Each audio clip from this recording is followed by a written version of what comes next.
kepada Abang Alif, saya nak terima kasih sangat-sangat. Banyak bantu saya.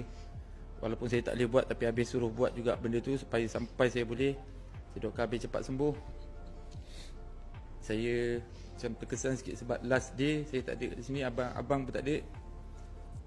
Kalau ikutkan memang nak Abang ada hari ni, saya tak nak cakap banyak. Semoga Abang cepat sembuh je. Amin. Daripada sana. Untuk Abang Alif, Ana nak cakap terima kasih sebab bagi peluang dan percaya Ana walaupun mungkin orang lain tak boleh nampak, tapi Abang Alif percaya dan bagi peluang.